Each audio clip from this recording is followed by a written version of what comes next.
name. Pursue them. Overtake them. Recover whatever has been stolen by the devil.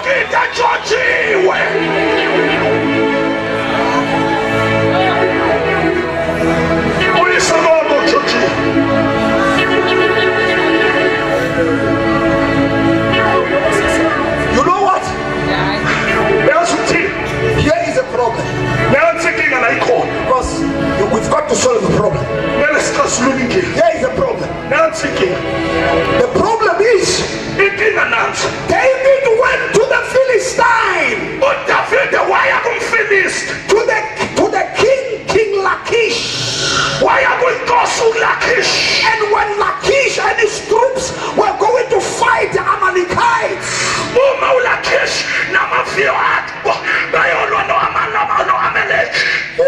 and David went with them to the war.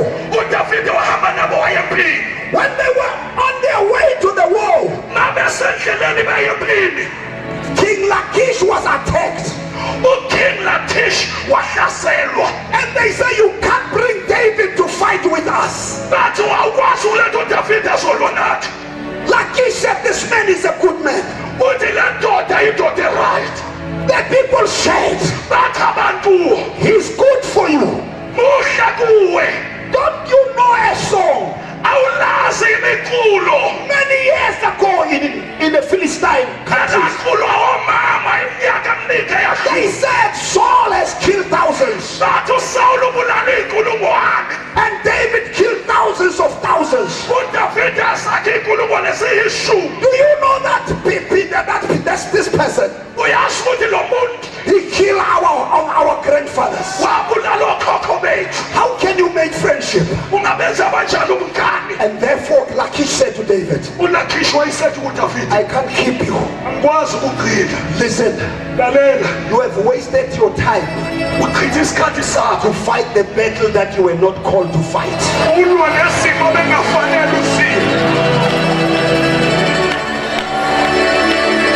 Many people are engaged in battle that they were not called to fight. Many pastors, the herald, the uNesi spoke here. He said he spoke about sicknesses, yes. But let me tell you, the greatest number of pastors and bishops and apostles and prophets, they are sick for only two things. That is a problem: high blood pressure and sugar.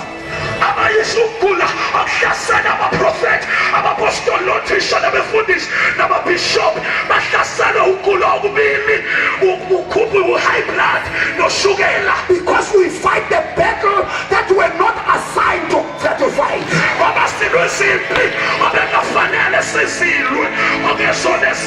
We help the people that we're not supposed to help. We make friends with people who are not supposed to be friends, to make friends with. David was an enemy of the Philistine.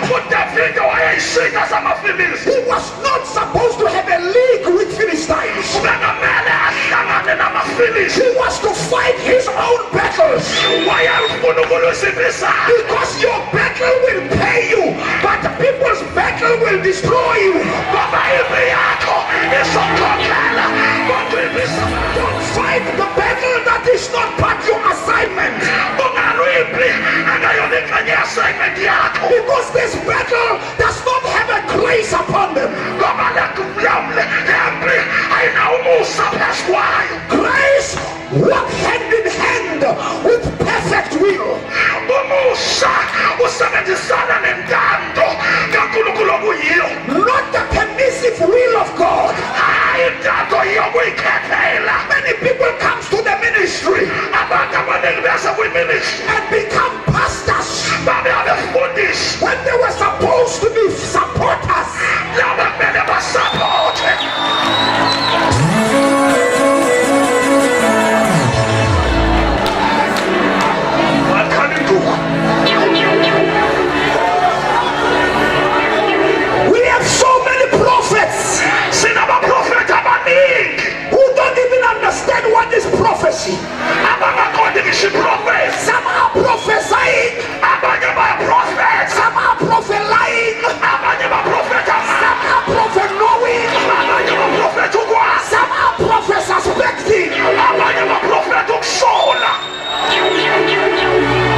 A fourth.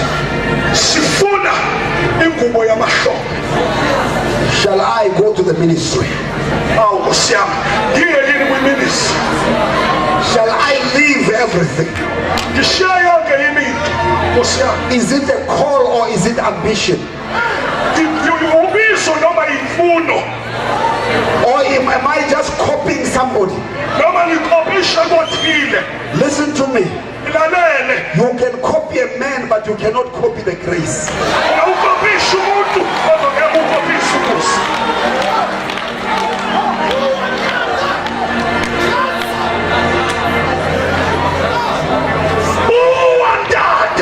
I said to Mfundisi when we were coming,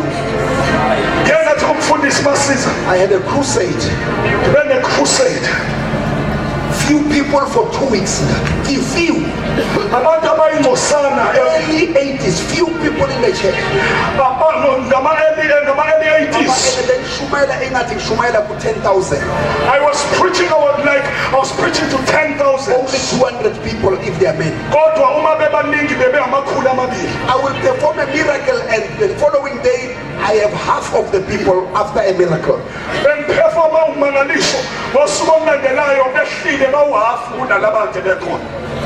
Another man came. I don't know whether he was speaking Xhosa or Zulu. He said, what are you saying? How is your crusade? I said, your crusade is a wonderful crusade, but people are not coming, they are not attending. That man, I don't know it's pride or it's faith, I don't know, God knows, and then we'll know when we get to heaven.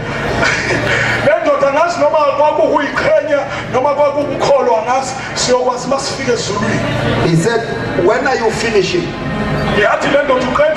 This, I said, this weekend. He said, next month. Uzayami ministry. My ministry is coming.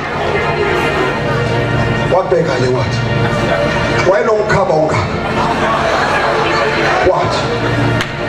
Hey Baba, why don't come on God?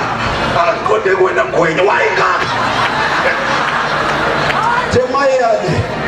What am I showing? What do I want to think I am? He said, when my crusade comes, come and see. The streets will be filled with people. And I came. The street was packed.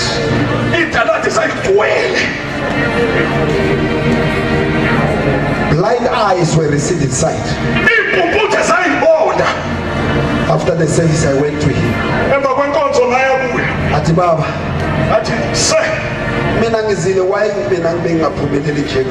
I said, why was I not successful like you? He looked as pure fire. He said, we are not given the same nature.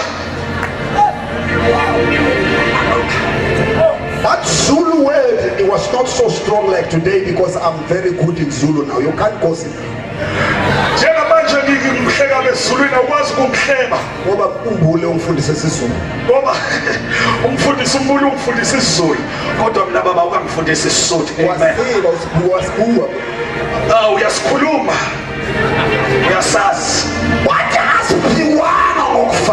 He said, we are not given the same nature. And I walk, I said, Lord, what do you say? The Lord said, listen, you can have the same gift, but grace is that which determines how far you will go with the gift that is upon you. You are not sure what we did. Don't cry for the gift, cry for the grace. When grace is upon you, it is that which tells you how far you can go with the anointing. You can be anointed the same way. You can have the same gifts, But when grace comes, it will tell you how far will you go with your gift. Instead of asking a gift, pray for the grace of God to be multiplied upon your life.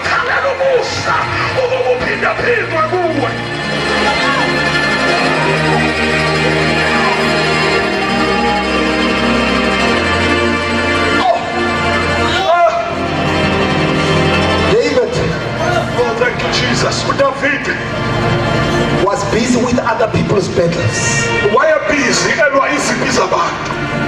are people who have wasted their time fighting other people's battles. They have never asked Urim and Tumim, which is my battle. In the Philistine, Urim will never talk. Urim talks when you fight the battle of your position.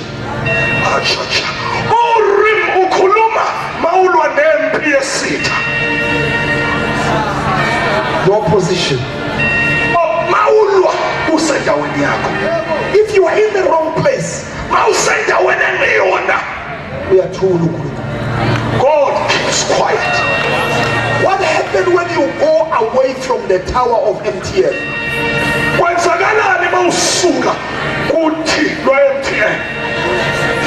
No signal. When there is no signal, you don't know what to do. But David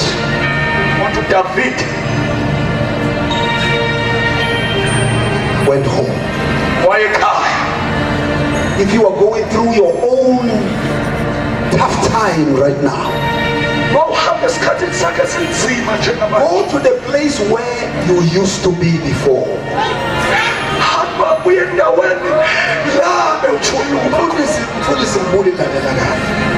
Listen carefully. When Jonathan and David were friends, Saul was the enemy of David, and Jonathan was protecting Saul. Jonathan was protecting David. And he said, how will I know if the king want to kill me? He said, today is a new moon, and your seat shall be empty. You shall be missed. And if the Lord has peace with you, I will tell you. When we sit on the table, when the king is still after your life, this is the sign that I want to do. I will come out and hide yourself. Go and hide in the place where you used to hide before these troubles came.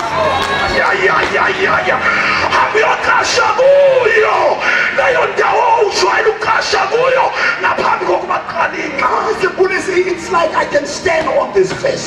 When I leave you now, go and hide in the place, at the place where you used to hide when you were still young. Where now? You have lost your children, you have lost your anointed, you have lost many things. I have a word for you. Go to the place where you used to go when things were wrong in your life.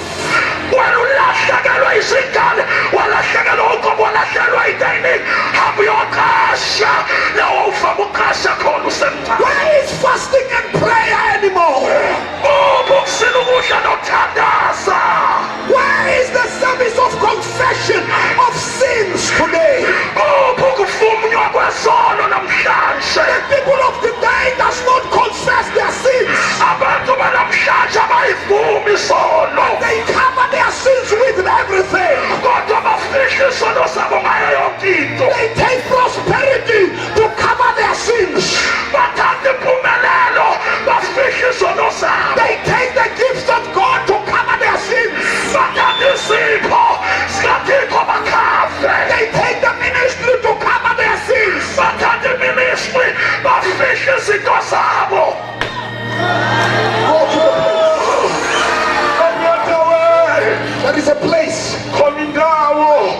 that you know, where you used to hide when things were bad. I will shoot my arrow to the place that I know is your place of hiding when things are bad.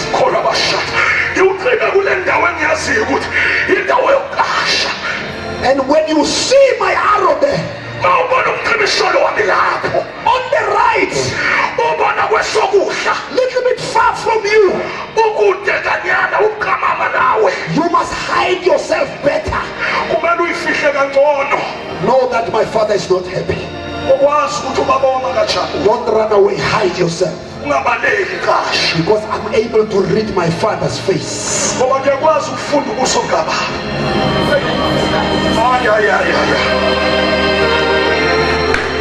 David, stand in your position.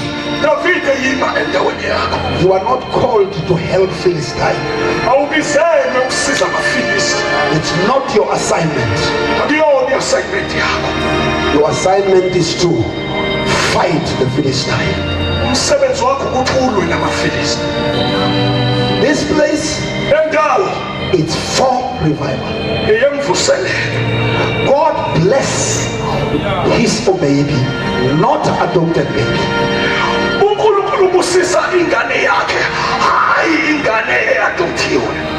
When during the birthday of Isaac, the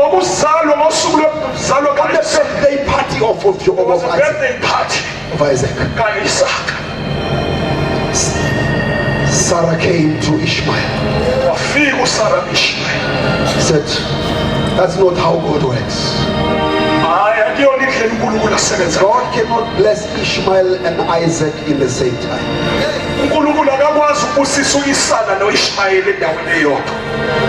Somebody must leave the place.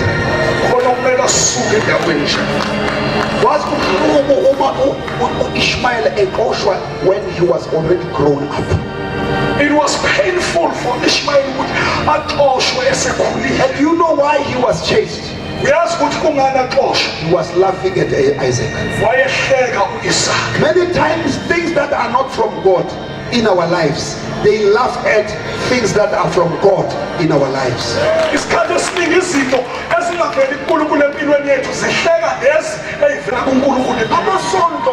Churches that are not following God, they prosper better than churches that are following God.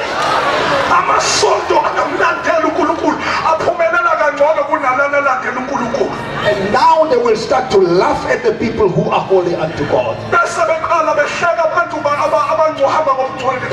When they laugh at you, tell them that birthday party is coming.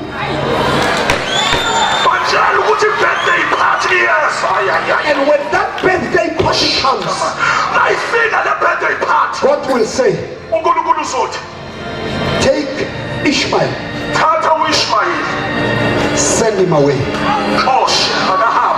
The time he was laughing at you, he was not aware that he has only 3 days left before expiring. There are things in this country that has already expired. We fear things that have already expired. The word says, pursue. Everybody say pursue. Let's pursue until we recover all. Just hold the person next to you and say, let's pursue all until we recover all. David, when he came from this battle that was not assigned for him,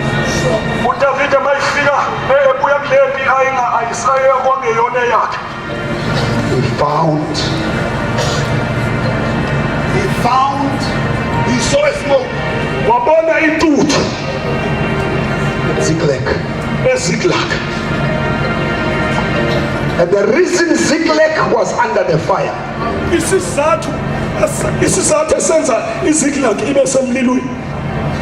is because there was no father figure Yingaba wayengekho ubaba when the Amalekites came. ngekathi ama-Amaleki efika. The enemy knows those who are chasing what is not their assignment. Isitha siyazi lo abajaha okungeyona okwe-assignment. When you chase what is not assigned for you, Mawujaha lokho okungabelwe wena, the enemy comes and light the fire at your own zigzag.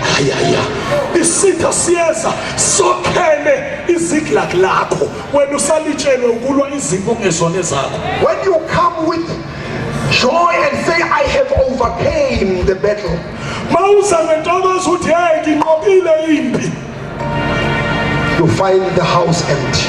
uthola izindlu zingenalutho. And the same people with you, Labantu abenawe when they realize that God is no more in you, mabethola ukuthi uNkulunkulu akasekho kuwe, they fight you. balwa nawe. What do you do? Wenzani When your closest friends are against you, uma abangani bakho benhliziyo bemelene nawe? what do you do? Wenzani When people who loves you are against you, lapha abantu what do abakuthanda? you do? Wenzani When your own soldiers are fighting you? mayi amasotsha akho elwa nawe? But David strengthened himself in the Lord. uDavide waziqinisa kuJehova, Strengthen yourself in God. qinise kuJehova. And I here to give you a prophetic word. Ilapha uzokunikeza izwi lesiprofethi. Here is a prophetic word. Nanti izwi lesiprofethi. I say to you, Ngithi kuwe pursue them. baxoshe, You shall overtake them. uzobedlula. And this conference, you will recover all what the devil has stolen in your life. Kunenkonzo uzobuyisa zonke izinto isitha esintshontshile empilweni yakho. Can I repeat again? Ngingaphinda futhi Let me talk to these people. bengikhulume kulaba bantu. Pursue Baxoshe, and recover ubuyise everything that has been stolen in your life. yonke into entshontshiwe empilweni I yakho. declare right now, Ngiyamemezela you are going to recover it in Jesus. uzoyibuyisa egameni likaJesu. I prophesy your home right now. Iprofetha Whatever the devil has done in your home, yonke into usathana yenze ekhaya I declare and I cancel all the plans of the devil at your home now in the mighty name of Jesus. When God healed Hezekiah, uNkulunkulu aphilisa uHezekiah, he said, this is the sign uthi nantu pha that the Lord is delivering you from death. ukuthi uNkulunkulu ukuphulukise ekufeni. The shadow will go backward. Isithunzi sizohlela. I declare in your life, Ngiyamemezela every curse upon you, yonke inqalekiso phezu kwakho. I command it to go backwards. Ngiyayala ukuba yihlehla. I command it to come backwards. Ngiyayala ukuba That yihlehla. the Lord is delivering you. uJehova uyakukhulula. And you are recovering everything that you have lost. Ngoba ubuyisa yonke into ekilahlekele. Your bad luck is going backward 10 degrees as I'm talking right now. Ibhayisho liyahlehla egameni likaJesu. I say your poverty is going backward 10 degrees right now in the mighty name of Jesus. Inhlupheko yakho iyahlehla ngegama likaJesu. And I say your enemies who were planning to kill you, they are going backward 10 degrees backward in Jesus' name.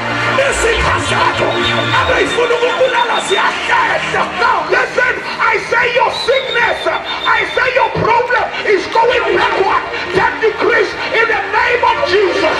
Ukucula kwakho, impilo yakho ihlehla amadigri ayishumi iyamuva egameni likaJesu. And I declare that today is a day to recover everything that the devil has stolen. Ngiyamemezela ukuthi namhlanje usuku lokubuyisa yonke into usathane ayitshontshile. The devil has stolen our properties. Usathane utshontshe impahla yethu. Money belongs to the children of God. Imali ngeyabantwana bakaThixo. Health belongs to the children of God. Good life belongs to the children of God. Impilo nempilo enhle khona eyabantwana bakaThixo. Jesus says the thief cometh not Ayaya uthi uJesu isela kamisi but to steal and to destroy. But I have come that you might have life. You have the right of access to sewer life, God's kind of life.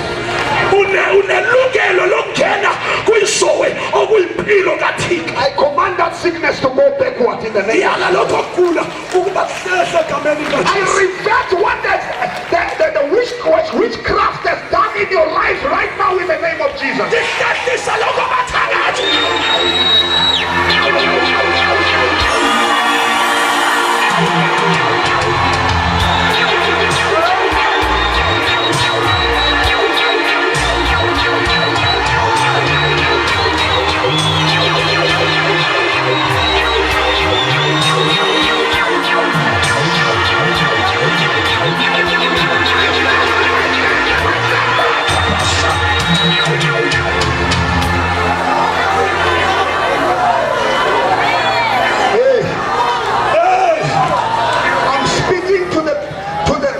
To the witchcraft, I'm speaking to the zangomas. Whatever they have done, they have charmed you. They have put spell upon your church. They have put spell upon your marriage.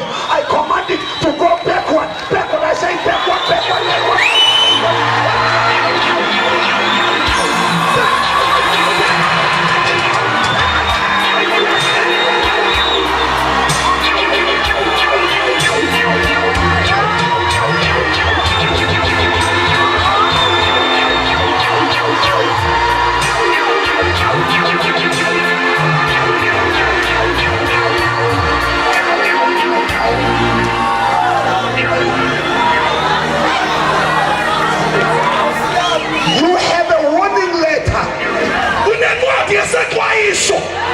That they want to chase you out of your job.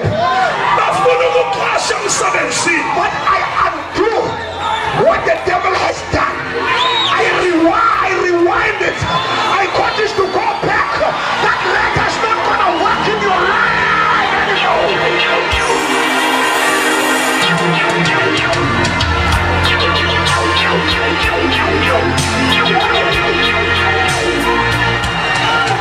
They have arise against you,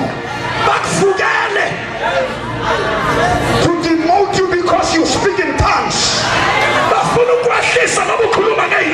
Demote you because you are the only one saved. They have planned your downfall. Listen to me now. I prophesy over your life. Let your enemies go backwards in the name of Jesus.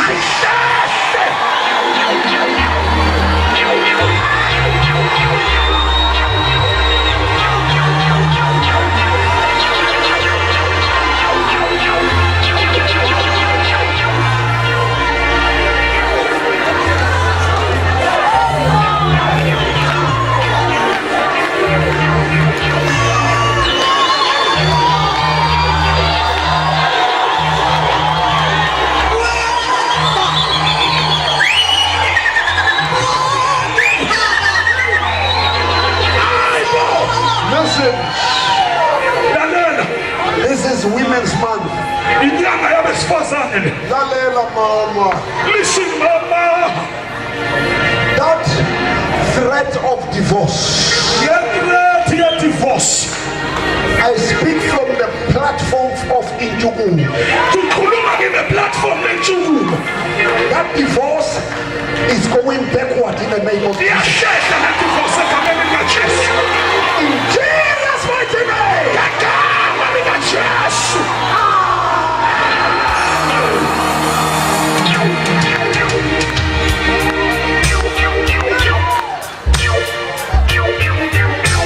Now, we shall recover everything. Take your anointing, take it. Take your anointing, take it. Take your anointing.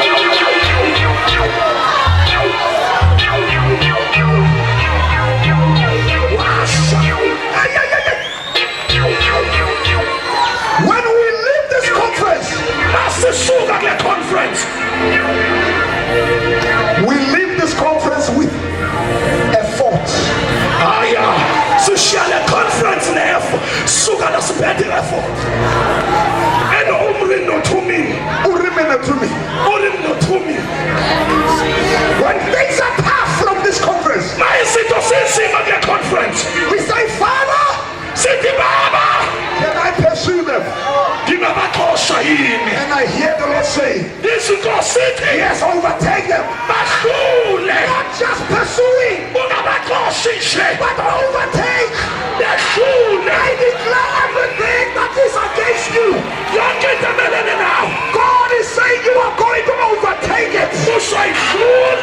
Because God is accelerating your life more than your enemies.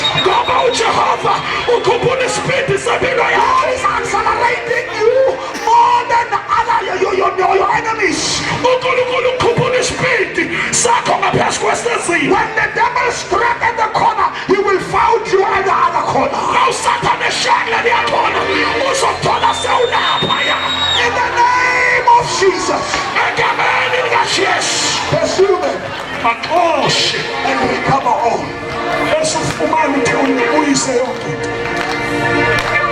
What is that you must recover in your life? Everybody has something to recover. Whatever the devil has done in Ziklag. Listen to this. When David chased the people, the Amalekites, was not to kill them, was just to take. There are battles where we are not fighting to kill. We just fight to take our things.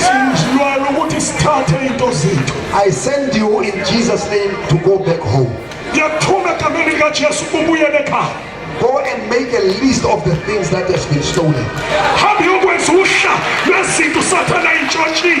Include your prayer life in those things.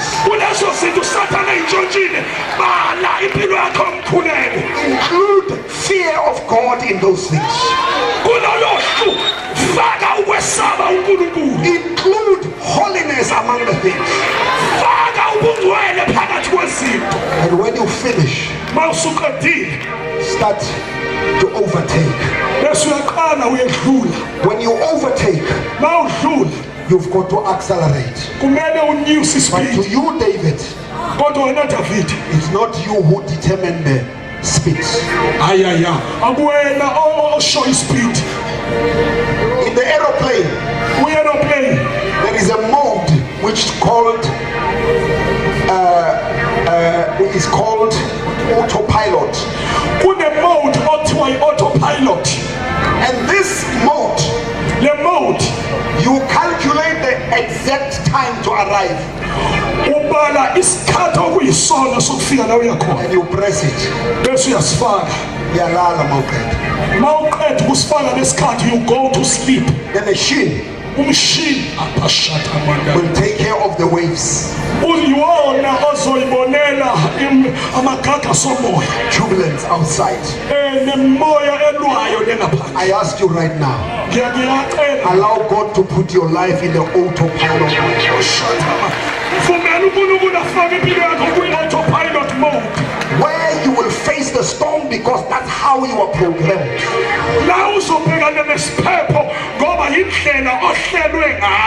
Don't be a kalakun. Be an eagle. Calculate your speeds. A fish, eagle, when it's up in the oil, up there, more than 20 meters above the sea, it will see the fish when it goes up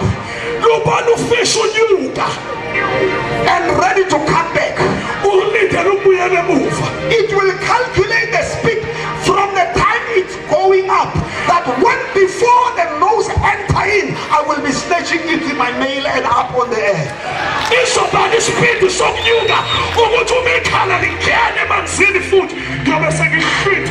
The fish's mind will never even be able to know how the eagle catch caught me.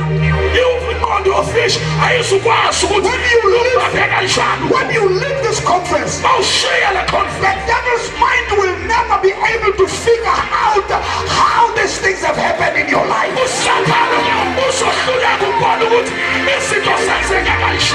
Because God was putting your life in the autopilot.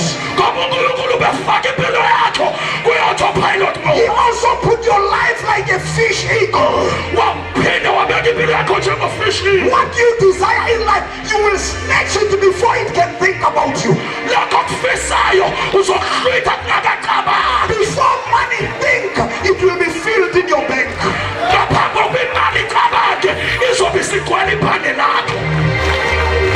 I receive it, Mom. I receive it. I got only one person receiving my property. I receive it, Mom. Yes. Only one person receiving. I receive it, Mom.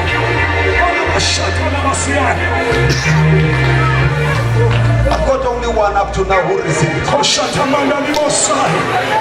I receive it.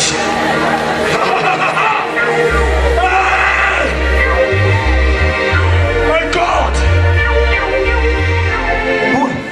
Mom, have you been praying for tomorrow? Have you been praying that God bless you? Financial.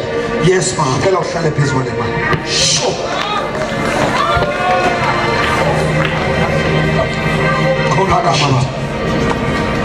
You got it in Jesus' name.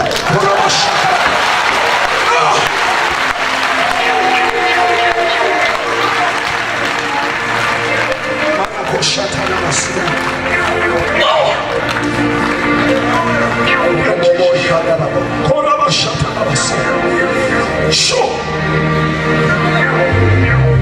There's a person. I sense in my spirit there's a person.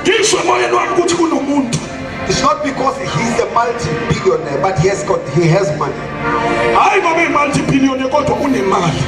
God is saying, I raise you like Cyrus. And I say to you, I will give you the treasure that are hidden in the dark places, that you may know that I'm the Lord your God. And the reason I'm giving you the treasure is to build my house. I heard people here talking. I hear the pledges that you've done. But there are two families here. Each family want to give 100,000.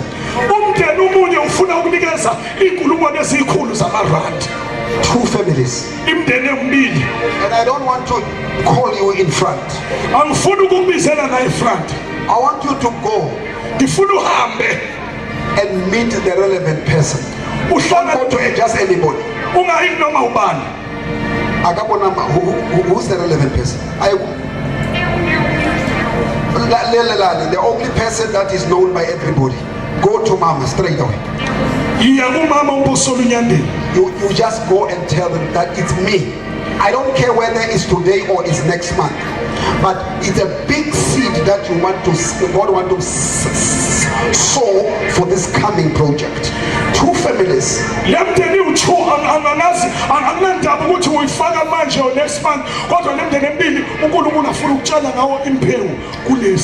tell you, the pledges that we are doing right now, that we have done, it was just planting a seed for pledges that we are going to do. Oh yeah.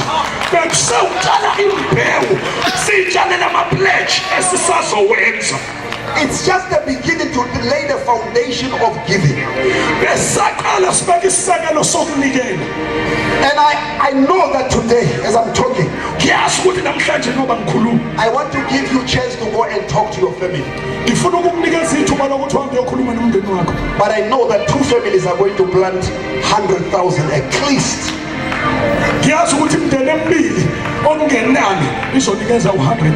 And I pray that the Lord will open the places, the treasures that are hidden in dark places.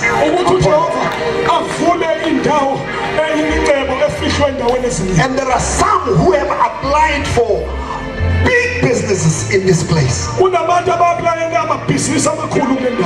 This is the place to unlock your application. This is the place to unlock your application. I tell you, the seed that you plant for the house of God, it will never be eaten by rats.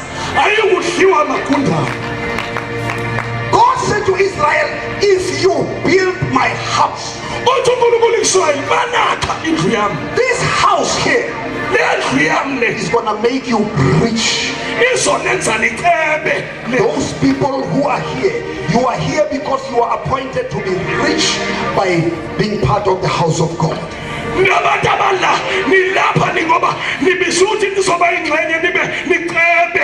And I'm also going to do my pledge for this house, because I need to take from this blessing. This is not ordinary. Everybody say, I pursue today. I pursue today. And I overtake. And I recover everything that God has for my life. The greatest thing among the pastors, the leaders, you need activation. You need activation of anointing. You can have it, but you find it dormant. Sometimes problems can cause your anointing to be dormant. But I'm here to talk to your anointing. It's my ministry. I know that I'm triggering something in you right now. I know I'm talking to your inside, not in your brain. When you leave me here, I don't know when is the next service, the conference, but I ask you, it's 13-14 October. I ask you for the October. Among the people who are here, let me talk foolishness. One of the people who are here, October, he will be testified that he raised somebody from the dead. I release miracles upon you. That the cultic people today who are playing magic in the church cannot compete with.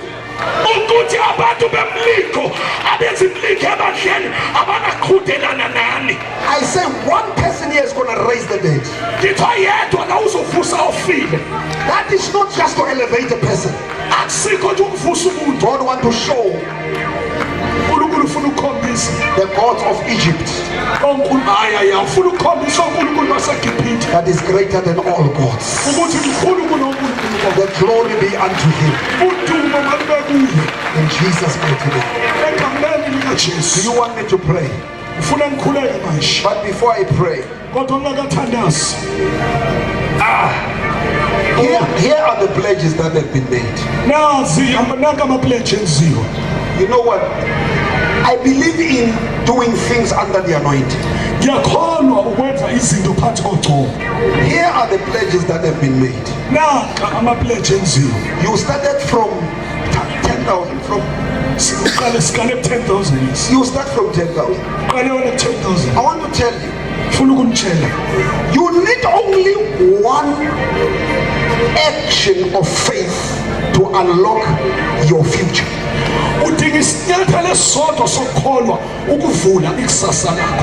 I did one in 1995. My future was unlocked. I'm not rich like other people who are saying they are rich, but I have what I want.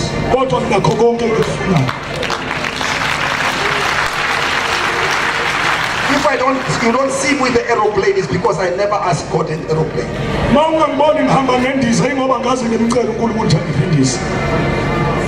Because I don't see any airport here. It's gonna be a waste of God's money. I want all the people who are pledging, maybe who are not even here, who are saying, I want to pledge to give my 10,000. It doesn't matter when. But I want to pledge before this October conference my name to appear. Just lift up your right hand before I pray for anointing upon people. I want to pray for you. 1, 2, 3. Palms out. Lift up your hands. Lift up your hands. Lift up your hands. Lift up your hands. And if today you have come, stick on your promise. If you make a promise, be honest to the promise. God will be honest to his promises. Not a long prayer. Lord, may all these people who have lifted their hands recover everything that has been stolen in their life. And let them be blessed. And let the blessing of God overtake them. Let the enemies, let the devour not even walk on their streets. Cover them with your blessings. Overflowing miracles financially in all spheres of life. In Jesus' name. Give God the hands of praise. Hallelujah. Give him the praise.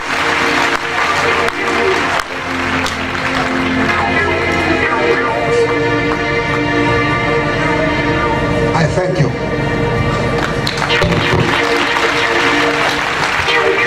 Glory to Jesus. Ngicela siphakamise ngenyawo bazalwane. Asiphumi phela usiso senasitholile. Senza kanjani manje? Ngicela singaphumi.